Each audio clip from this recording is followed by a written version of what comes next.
नौपाडा परिसरामध्ये 7 वर्षाच्या मुलीवर अत्याचार झाल्याची धक्कादायक घटना उघडकीस आली आहे। निर्माणाधीन इमारतीमध्ये काम करणाऱ्या 40 वर्षीय मजुराने हा प्रकार केल्याचं समोर आलं आहे। मुलीच्या वडिलांनी विचारपूस केल्यानंतर ही घटना उघड झाली। त्यानंतर पोलिसांमध्ये तक्रार नोंदवण्यात आली। पोलिसांनी 2 तासात आरोपीला अटक केली। या घटनेनंतर शहरात संतापाची लाट उसळली आहे।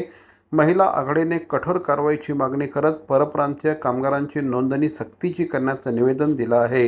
नागरिकांकडून आरोपीला कठोर शिक्षा देण्याची मागणी होत आहे।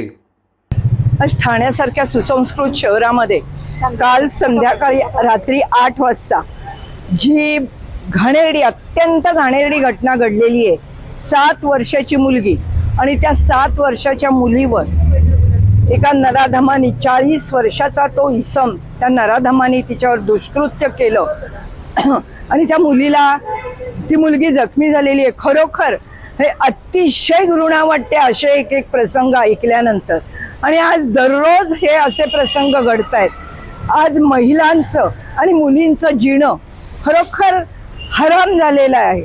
अशी लोक जर आमच्या हातात मिळाली ना तर त्यांना तिथे आम्ही ठार करू। मग आम्ही आमच्यावर जो काही कारवाई होईल त्याचा आम्ही परिणाम पाहत बसणार नाही।